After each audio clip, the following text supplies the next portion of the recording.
Welcome to Project Head, Hands, Heart. This project is asking how the built environment influences human sensory perception with the aim to better understand the entanglement of self-destructive and self-expressive behaviors. Scaling out, it is looking at architectural interventions for improving mental health. And scaling in, it can be seen as an ongoing exploration into the reciprocal relationships that form the connective tissue between the head, hands, heart, and each of their sensory extensions. This project's current focus is on trauma, specifically intergenerational trauma. Humans who have experienced trauma are at higher risk for both suicide and self-harm. These are both ways that trauma is expressed in the body. Suicide is a clear end to life, but the daily burden of trauma and its expression through self-harm decreases the daily quality of life. Self-harm, or a self-destructive act, is when a person actively takes away from themselves or their power. Eating disorders, cutting, alcoholism, drug abuse, and suicidal thoughts all fall into this definition. Centered in the body, Project Head, Hands, Heart is positing that this same impulse for self-destruction is misdirected, self-expressive energy. Patterns of self-destructive and self-expressive behaviors might seem obvious throughout generations, but recent studies prove that the body itself is a form of trauma transmission via epigenetics. There are environmentally driven molecular processes that can turn genes on or off.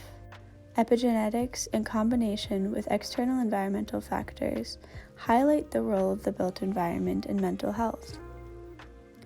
When looking for design interventions that would not only prevent self-harm, but would also address the intergenerational transmission of trauma, home became the clear space of intervention.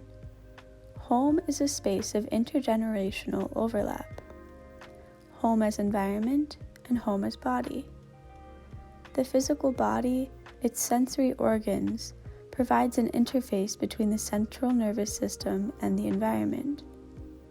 Trauma changes how a body perceives safety in the environment. Safety is one of the most important aspects of mental health, but not objective safety or an illusion of safety, safety that is felt. This bodily feeling of safety is called visceral safety. And visceral safety is a product of reciprocity, being truly heard and seen by the people and space around us. Embodied cognitive science helps to illuminate the psychology of feeling safe. Our bodies are constantly sensing and checking the world, and this sensing isn't isolated to the brain. Sensing, feeling, these are embodied experiences. A phenomenological framework additionally helps to illuminate the brain as being housed in a body, which is housed in an environment. This provides a framework to look at the specific dynamics or reciprocal relationships between the brain, body, and environment. Phenomenology and embodied cognitive science recognize the embodiment of experience, which accounts for both the physical and neurological manifestations of embodied trauma.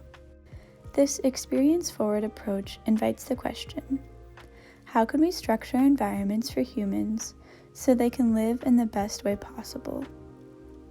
Project Head, Hands, Heart identifies this as the role of design, to facilitate experience.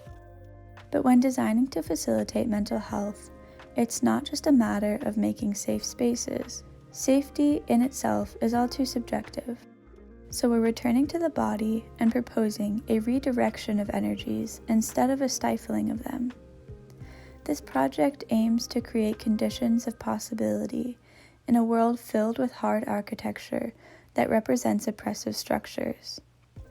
Oppression is a means of control that limits or takes away altogether freedom of expression. Soft architecture, however, invites the human imprint and free expression. Soft architecture reflects the presence of human beings. Environments that reflect human life and focus on the reciprocity of the human-environment relationship It seems the closest we get to this in design is responsive design, or perhaps user experience design. But when looking at the scale of the built environment, the primary focus when it comes to human-environment interaction is on the single sense of vision. Not only does this lead to accessibility challenges, but a focus on the gaze results in meaning-making and decision-making without the potential for connections between different sense modalities to bloom. Project Head Hands Heart calls this freedom of sensation perceptual emancipation.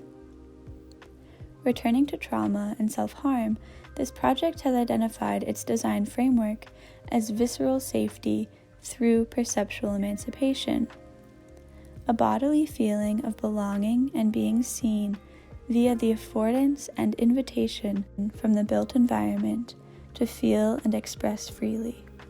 It's possible to see self-harm as a product of oppression. It can be understood as entanglement of self-destructive and self-expressive behaviors.